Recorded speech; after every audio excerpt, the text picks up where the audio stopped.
What if the reason you feel exhausted, distracted, and quietly angry isn't your workload, your family, or the world, but your need for everyone to approve of you? What if the real enemy stealing your focus isn't noise outside, but the noise you keep inviting inside your mind? Listen carefully, because this is where everything shifts. Right now, you are giving power away. You are handing your attention, your peace, and your future to things that do not deserve it. And the moment you stop doing that, your life changes fast. Here is the hook you were never taught. You do not need to react to everything you feel. You do not need to explain yourself to everyone who misunderstands you. And you do not need permission to stay focused on what matters. The strongest people in the room are not loud. They are not reactive. They are unbothered because they are clear. Think about it. Every distraction feels urgent. Every opinion feels personal. Every criticism feels like a threat. But urgency is often fake. Opinions are usually projections. And criticism is often information, not an attack. When you treat everything like an emergency, your nervous system never rests, and a tired mind cannot focus. Staying unbothered is not about being cold. It is about being intentional. It is deciding in advance what deserves your energy and what does not. Focus is not something you find. Focus is something you protect. Imagine a system inside your mind. At the door stands a guard. That guard asks one simple question before anything enters. Does this help me move forward, or does this pull me backward? If it pulls you backward, it does not get in. Not today. You were never meant to carry every comment, every expectation, every emotional reaction of others. That weight is not strength. That weight is distraction disguised as responsibility. When you stop being bothered by what doesn't build you, you create space. In that space, clarity grows. In that clarity, confidence forms. And from confidence comes focus that feels calm, powerful, and unshakable. This is not about changing the world today. This is about changing your relationship with it. Because the moment you decide that your attention is sacred, everything else starts falling into place. And once you feel that shift, you will notice something surprising. Silence becomes productive. Pressure becomes guidance. Even setbacks lose their power to shake you because you are no longer chasing approval. You are building direction, one deliberate decision at a time. This is where unbothered focus truly begins now today. Focus begins with understanding why you get bothered in the first place. It is not weakness. It is wiring. Your brain is designed to scan for threats, rejection, and danger because long ago that kept humans alive. Today, the threat is not a lion. It is an email, a comment, a tone of voice, and your brain reacts the same way. Here is the mistake most people make. They believe feeling triggered means something is wrong. It does not. It means your system is doing its job. The problem starts when you obey every signal without questioning it. Not every feeling deserves action. Not every thought deserves belief. Imagine a smoke alarm that goes off every time you make toast. You would not panic. You would adjust the system. Yet emotionally, you panic daily. You react instantly. You explain. You defend. You scroll. You argue, and every reaction pulls you further away from focus. Being unbothered starts with a pause, a small, powerful pause. Before you respond, you ask one question. Is this actually important, or is it just loud? Loud things feel urgent, but importance is quiet. Importance does not chase you. It waits. There was a time when you felt deeply focused. Maybe as a child, building something, drawing, learning, losing track of time. Nobody had to motivate you. You were present. What changed was not your ability. It was the number of interruptions you allowed. Every interruption trains your brain to expect distraction.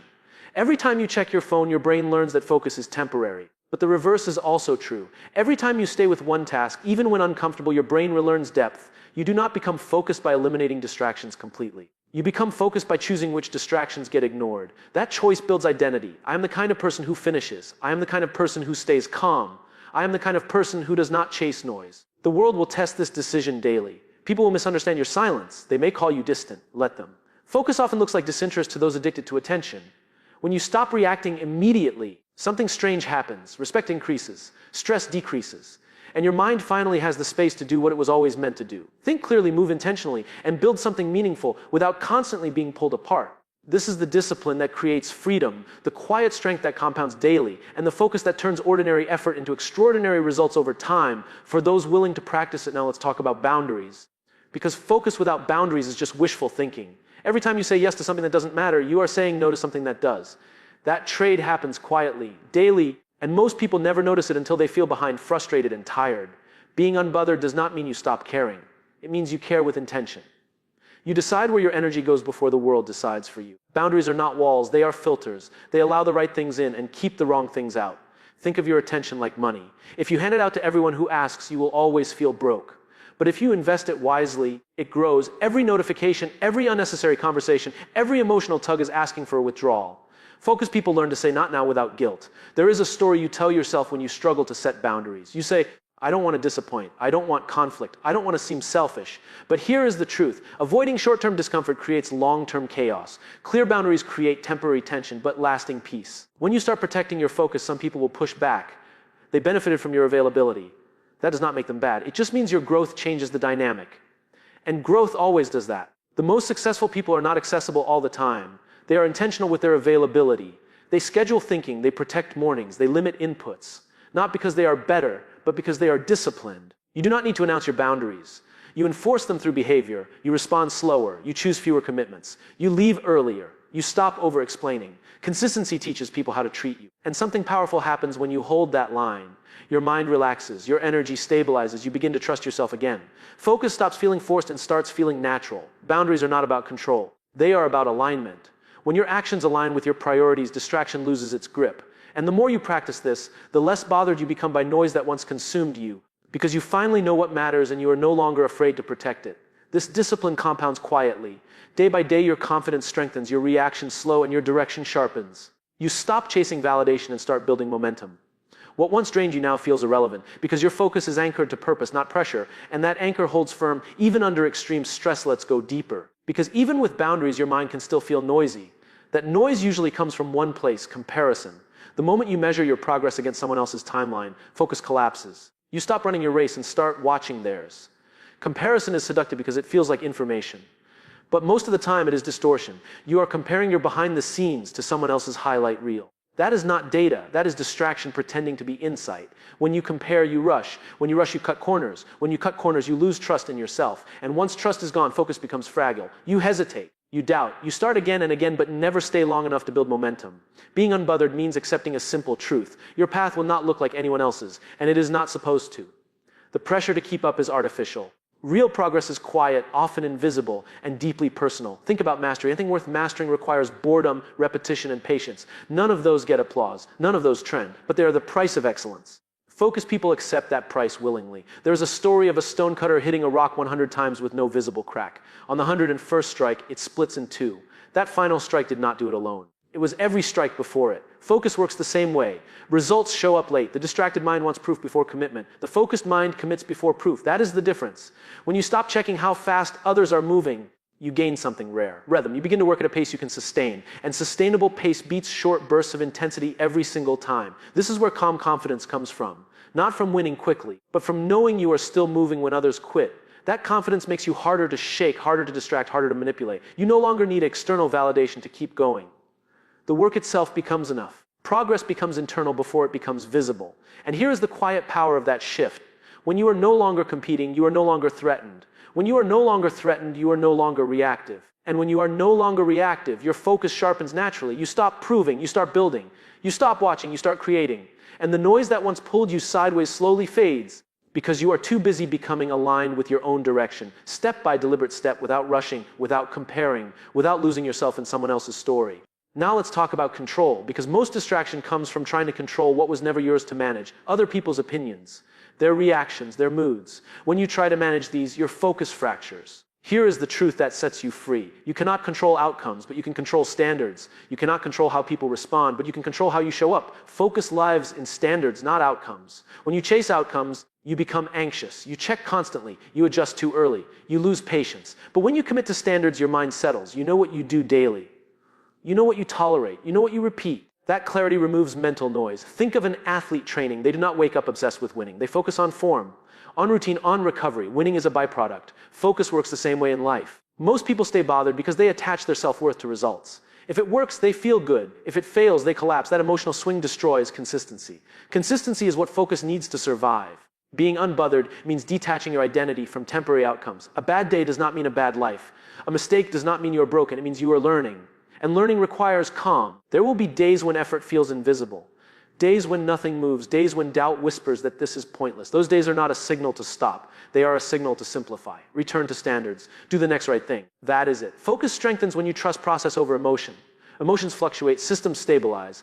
The more you rely on systems, the less bothered you become by how you feel in the moment. You begin to realize something powerful. Calm is not passive. Calm is controlled strength. Calm allows you to see clearly. Clarity allows you to decide wisely. Wise decisions compound quietly. When you stop trying to force results, you gain patience. When you gain patience, your reactions slow. When your reactions slow, your focus deepens. Everything improves downstream. This is how you stay steady in chaos, not by numbing yourself, but by anchoring yourself. Anchored people do not drift with every wave. They move with intention. You are not behind. You are not failing. You are building. And building requires staying with the work even when the reward is delayed. That commitment, repeated daily, creates a mind that cannot be easily shaken. And when your mind is no longer shaken by uncertainty, criticism, or delay, you enter a new state. A state where focus feels natural, progress feels inevitable, and being unbothered is no longer something you try to do. It becomes who you are, grounded in standards you respect and a process you trust completely. Now let's talk about identity, because the way you see yourself determines how easily you get distracted. If your identity is fragile, everything feels personal. Every comment feels like judgment. Every delay feels like failure. And focus cannot survive in a mind that is constantly defending itself. The moment you decide who you are, many distractions lose their power. When you are clear on your values, you stop negotiating with noise, you stop chasing approval, because you are no longer confused about direction. Most people outsource their identity. They let performance define them. They let praise lift them. They let criticism crush them. That is a dangerous place to live, because it means your focus is always at the mercy of external feedback. Unbothered people do something different. They build an internal scorecard. They measure themselves by effort, integrity, and consistency. Did I show up today? Did I do the work? Did I act in alignment with what I believe? That is the standard. When you operate from that place, criticism becomes data, not a verdict. Praise becomes encouragement, not fuel. Both are received calmly and placed where they belong. Outside your identity, there is a quiet confidence that comes from self-definition. It is not loud. It does not need validation. It does not rush to prove anything. It simply moves forward, focused and steady. Think about how much energy is wasted trying to look successful instead of becoming capable. Image is exhausting. Growth is energizing. Focus thrives where energy is renewable. The more you act in alignment with who you want to be, the less mental friction you experience. Decisions become simpler. Distractions become obvious. You do not debate them. You dismiss them. This does not make life easier. It makes it clearer, and clarity reduces emotional clutter. When emotional clutter fades, focus deepens. There will be moments when your identity is tested, when shortcuts are tempting, when old habits call. That is not failure. That is practice. Every time you choose alignment over comfort, your identity strengthens. Eventually, you stop asking, what will they think? You start asking, does this move me closer to the person I respect? That question filters everything. And here is the transformation. When your identity is stable, your emotions stabilize. When emotions stabilize, reactions slow. When reactions slow, focus becomes powerful. You are no longer easily offended, no longer easily distracted, no longer easily pulled off course. Not because you are numb, but because you are rooted. Rooted people do not sway with every opinion. They grow quietly, consistently, and deeply. And that depth becomes resilience. Resilience becomes calm. Calm becomes focus. This is how you stay unbothered in a loud world. You do not silence the world. You strengthen yourself. And once that strength is built, staying focused is no longer a struggle. It is the natural expression of knowing who you are and refusing to abandon that for temporary comfort or attention. Now let's address fear, because fear is one of the most subtle thieves of focus. Not loud fear, but quiet fear. The fear of missing out. The fear of falling behind, that if you slow down, everything will collapse. That fear keeps your mind restless. Fear convinces you that everything matters equally, that every opportunity must be chased, that every message must be answered. But when everything matters, nothing truly does. Focus requires courage, and courage often looks like saying no. Unbothered people are not fearless. They are selective. They understand that chasing everything guarantees finishing nothing. So they choose deliberately, even when that choice feels uncomfortable. There is a story of a craftsman who builds one piece at a time, slowly, carefully. While others rush to produce more, he refines fewer things to a higher standard. Over time, his work lasts. The rushed work fades. Focus works the same way. Fear pushes speed. Focus requires patience. Speed reacts. Focus responds. When you slow your response, you regain control. Notice how fear shows up in your body: tight shoulders, shallow breath, restlessness. These are signals, not commands. You can acknowledge fear without obeying it. That pause is powerful. When you feel pulled in multiple directions, ask yourself one question. If I do only one thing well today, what should it be? That question cuts through fear and creates clarity. Fear also feeds on uncertainty. But uncertainty is not the enemy. It is the environment where growth happens. Every meaningful step forward includes not knowing. The attempt to eliminate uncertainty creates overthinking. Overthinking kills momentum. Focused people accept uncertainty and move anyway. They trust their ability to adjust. That trust calms the nervous system. Calm restores focus. Another truth most people avoid: fear often disguises itself as productivity. Constant movement feels productive, but it is often avoidance. Real focus feels slower, quieter, sometimes even boring. That boredom is a sign you are doing real work. When you stop trying to outrun fear and instead walk with it, fear loses power. You realize it was never there to stop you. It was there to test your commitment. Commitment simplifies decisions. When you are committed, distractions have less influence. Temptations lose their shine. Over time, fear stops dictating your schedule. You stop checking constantly. You stop second-guessing. You begin to move with calm determination. This is when something shifts. Your energy stops leaking. Your attention consolidates. You feel present. Being unbothered does not mean fear disappears. It means fear no longer drives. You drive. And when you drive with intention, focus becomes direction, not scattered. Direction creates momentum. Momentum builds confidence. Confidence quiets fear. And in that quiet, focus thrives. You stop reacting to what might go wrong and start investing in what can go right. That is how fear transforms from an obstacle into a signal that you are doing something meaningful. And meaningful work, done with calm focus, is what ultimately shapes a life that feels steady, purposeful, and deeply your own. Now let's talk about discipline, because motivation is unreliable, but discipline is loyal. Motivation comes and goes based on mood, sleep, and circumstance. Discipline stays when things feel dull, heavy, or uncertain, and focus is built on what stays, not what excites. Most people wait to feel ready, ready to start, ready to continue, ready to focus. But readiness is emotional, and emotions are unstable. Focused people act before they feel like it, and something interesting happens when they do. Action creates clarity. Clarity creates motivation, not the other way around. Discipline is not punishment. It is self-respect in action. Every time you keep a promise to yourself, even a small one, your mind learns to trust you. That trust reduces internal conflict. Less conflict means less distraction. Think about how exhausting it is to negotiate with yourself all day. Should I do this now or later? Should I stop or continue? That constant negotiation drains focus. Discipline removes negotiation. The decision is already made. When you decide in advance when you work, how you work, and what you ignore, your mind relaxes. It knows what is expected, and a calm mind can concentrate deeply. Discipline also protects you from emotional swings. On good days, it keeps you grounded. On bad days, it keeps you moving. Focus needs that stability. There will be days when discipline feels boring, repetitive, inspiring. That is not a flaw, that is a feature. Boredom is often the doorway to mastery. When you stay with something past the point of novelty, depth begins. Unbothered people are willing to be bored. They are willing to repeat. They are willing to look unexciting while building something exceptional. Discipline also teaches patience. It reminds you that progress is rarely dramatic. It is subtle, quiet, often unnoticed until it accumulates. When distractions appear, discipline does not fight them emotionally. It simply returns to the task again and again. No drama, no frustration. Just return. Over time, this repetition builds mental strength. You become harder to pull away, less reactive, more grounded. You stop needing external pressure to perform. You generate internal structure, and structure creates freedom. This is the paradox most people miss. The more disciplined you become, the less restricted you feel, because you are no longer controlled by impulse, distraction, or mood. Your focus stops depending on circumstances. It becomes portable. You can access it anywhere, and once focus is portable, you are dangerous in the best way. Calm under pressure, consistent under stress, clear in chaos. This is how discipline shapes an unbothered mind, not by forcing intensity, but by creating reliability. Reliability builds trust. Trust builds calm. Calm builds focus. And that focus, practiced daily, quietly compounds into confidence, capability, and control. Not control over others, but control over yourself. And that is the highest form of power you can build, one disciplined choice at a time, even when no one is watching and nothing feels urgent at all. Now let's talk about stillness, because focus is impossible without it. Most people fear stillness. Silence feels uncomfortable because it removes distraction, and without distraction, you are left with yourself, your thoughts, your doubts, your unfinished work. But stillness is not emptiness. Stillness is where clarity lies. A constantly busy mind feels productive, but it is often just avoiding depth. Noise gives the illusion of progress. Stillness reveals truth. And truth sharpens focus. Unbothered people intentionally create moments of quiet, not to escape life, but to see it clearly. They step back before they move forward. That pause changes everything. Think about water. When it is disturbed, you cannot see through it. When it settles, it becomes clear. Your mind works the same way. Constant input keeps it cloudy. Stillness lets it settle. You do not need hours of silence. You need consistency. A few minutes without stimulation. No phone. No music, no, but just awareness. At first, it will feel restless. That restless is not failure. It is detox. Your brain has been trained to crave stimulation. When you remove it, the craving surfaces. If you stay, it fades. And once it fades, focus deepens. In stillness, you start noticing patterns. What distracts you? What excites you? What drains you? That awareness is power. You cannot manage what you do not notice. Stillness also strengthens emotional control. When you learn to sit without reacting, you train your nervous system to stay calm under pressure. That calm carries into action. Many people think focus is about doing more. Often it is about doing less. Less input, less reaction, less unnecessary movement. Stillness teaches restraint. When your life is loud, your decisions become reactive. When your life is quiet, your decisions become intentional. This is why the most grounded people often appear slow. They are not slow. They are deliberate. They move with precision, not panic. Stillness also reconnects you to meaning.